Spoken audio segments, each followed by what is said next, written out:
ANC President Cyril Ramaphosa has given his party's prospective mayors and councillors prospective mayors and councillors 100 days to change the face of their wards and municipalities. This is contained in the 65-page ANC 2026 local government election manifesto he unveiled at Riversand Park, Diepsloot, north of Johannesburg yesterday.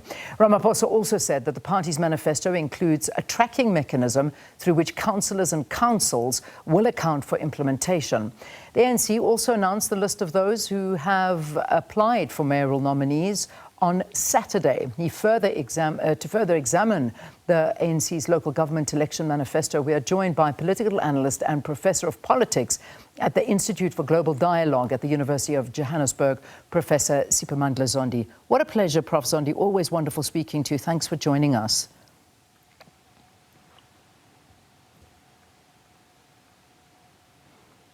Okay, looks like we may have lost Professor, but we'll try and re-establish that connection to him, because, you know, when we look at this manifesto, and I think what's most important is to begin. Looks like he's coming back now. I can see out the corner of my eye. It looks like we've got him. I don't want to waste too much time. Hopefully, get Professor. Oh no. Okay, we've lost him again. Anyway, if we look at the difference between the party's manifesto in 2021 and 2026, that's, I suppose, where the key really does lie.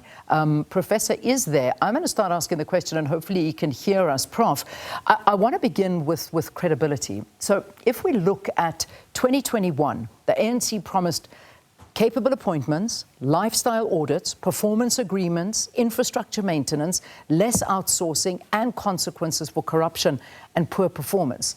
So here we are, 5 years later, and most of those promises are back on the table. But this time, there's that little deadline that the president has said, that there's like a stopwatch for 100 days. But there's nothing really different, and I don't know if much of this was achieved in the previous manifesto. Talk to us.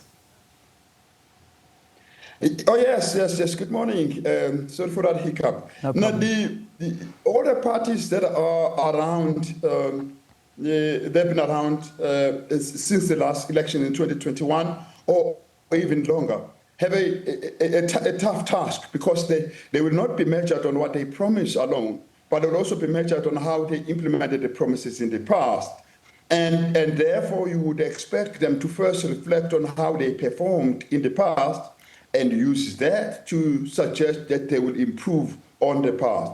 But when they know that they have not performed well in the past 5 years since 2021, they are quick to make new commitment. In this particular case, the ANC, very conscious of the checkered record of its municipalities over the past and all the challenges, especially in the big metros.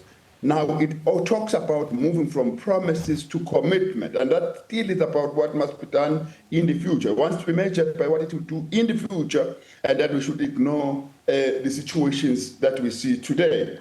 And the problem in the past was not that it was promises, it was not commitment in the past, but that there wasn't action that was committed to be done. Yeah. And that's a task they have, to be believable, and that's an uphill battle. Well, it certainly is an uphill battle, and I excuse me for feeling a little bit that feeling that this is a little bit unrealistic. I mean, if I read it, what the manifesto expects, it expects everyday service failures to be fixed in every single ward within 100 days. It also promises municipal diagnosis within 60 days and critical senior posts filled within 120 days. Now, new councils will take office midway through the municipal financial year. That exist the budgets, they exist they will inherit all of these contracts, vacancies, in many cases, unstable coalitions. I mean, is this even remotely deliverable? Yes, it is. It's a beautiful, laudable idea about what will be done in the next 100 days, very practical. Nobody will ever disagree with it. But the question is, what are they doing in the next 30 days or the next 60 days in power? If they had said, watch us, look where we govern in the next 60 days, as fixing all of those things, so that you can believe us when we say we are going to do it also in the first 100 days of the new thing. Now, the advantage of being an incumbent one, not being fully empowered, strongly empowered at national level, provincial level, and municipal level, is that you can actually do things every 30 days as part of campaigning for the next thing. But that's a better way of campaigning than to really escalate promises and make them sound nicer than before. And it's very hard, given the fact that the Afrobarometer survey did indicate just a few months ago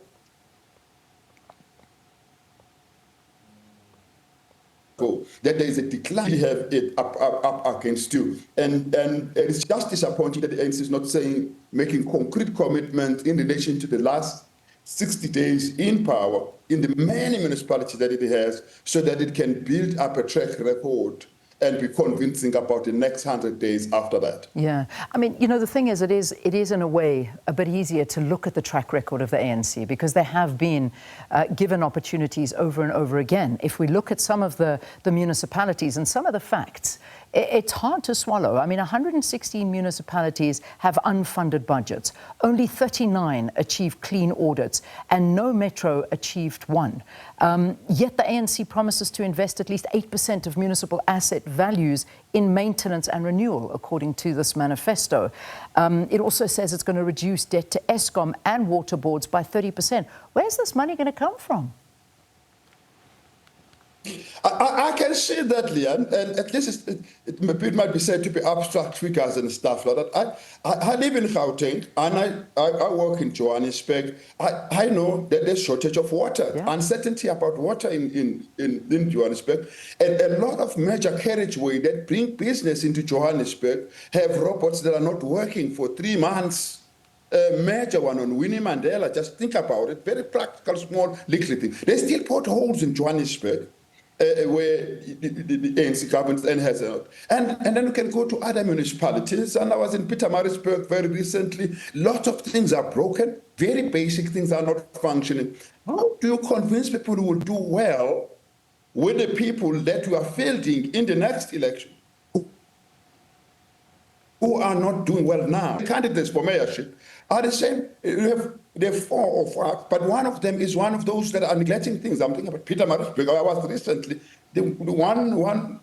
one of the candidates is managing the difficulties that we have in Pietermaritzburg, and things are not improving. And I guess it is the same for many municipalities, unless you really fix the most basic thing, a robot, water, picking up litter in time, and stuff like that. Unless you do that, all the big ideas and really laudable promises would not be believable for many people. Yeah, and that's unfortunately the reality is looking at some of the downfalls. And you know, one of them, of course, and the ANC admitting to it, is saying that the tender system went too far and wants a Section 78 review of outsourced core services.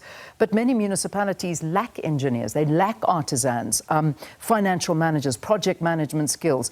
Does insourcing rebuild state capability, or is it going to create more problems from what was said? It's a laudable idea. It comes also from the National Development Plan of 2012, and the question is, why has it not been implemented for the past 14 years? Why would it be suddenly be implemented now and it's not been implemented all this time? And all these ideas are really great. Even the idea of a developmental local government, where all this stuff about keeping essential skills and get stuff done so they can run quickly internally, don't rely on tenderpreneurs and stuff like that. It also going back to just for 2010. Why has it not been implemented now?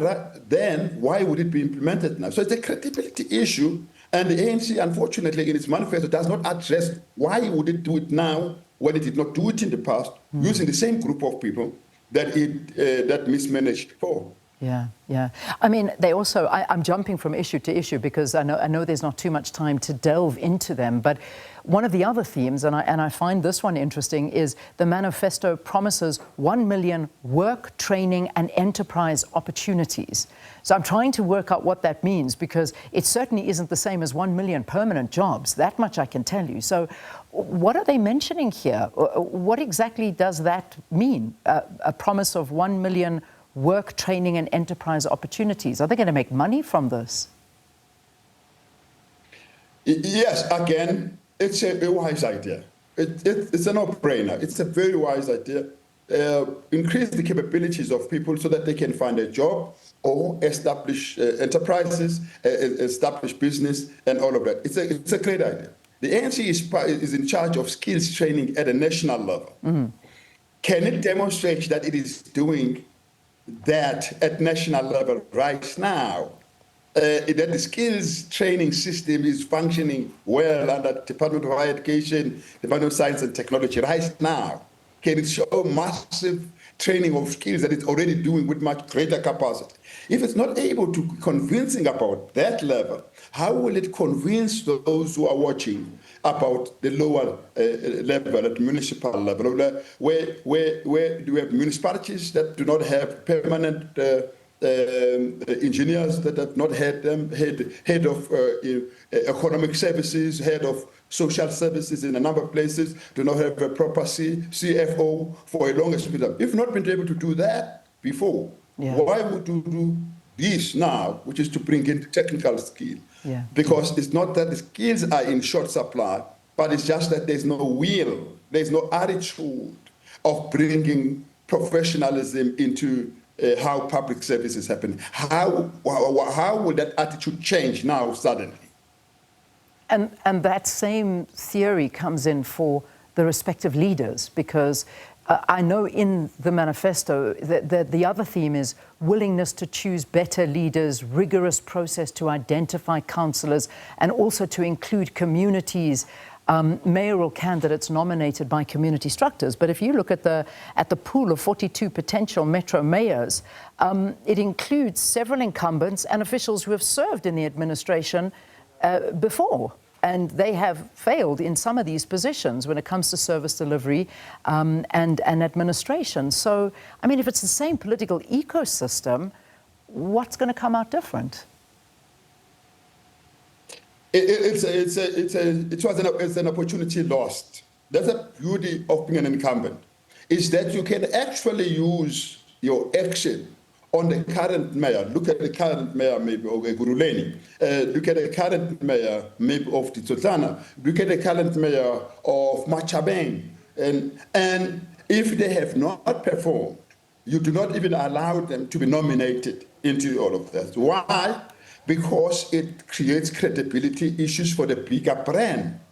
But this inability to act, even on clear data and evidence, after the ANC had established what is called monitoring and evaluation unit at headquarters to be able to track these numbers, it's really just difficult to understand. Why would people who have not covered themselves in glory be allowed to have a chance to come back to again cover themselves in no glory, coming back against better promises and then people who've not delivered promises that were lower before? It's a credibility issue the ANC has to really be convincing about. And I know they have said that they're not indicating the final nominees for mayors until September. Then again, it also suggests indecisiveness, because we have in that group, even leading the pair, those who have not demonstrated a track record of fixing basic things, getting the system running, the billing working well, access to services, efficiency in municipal offices, water provision, fixing the robots, and basic stuff. If they've not done those basic stuff, because local government have a basic stuff, then you could not do that. And then the ANC has local economic development at the center of the whole thing, which is really about attracting investment. How can you attract investment if the basic things are not stable? Yeah. It's a challenge. You can't say you will make them stable in the future. We need investors from the 5th of November, immediately the next day. If you're not gonna wait for months and months, 100 days, it might not actually work in the end. Professor, we've got to leave it there. Thank you. Thanks so much for touching on a couple of points for us, and real points that we need to diagnose even further, which we certainly will as the day progresses and the days get shorter. 72 days until the elections. Professor Siphamandla Zondi, political analyst and professor of politics at the Institute for Global Dialogue at the University of Johannesburg, giving us a bit of post-analysis on the ANC 2026 local government election manifesto that was launched over the weekend.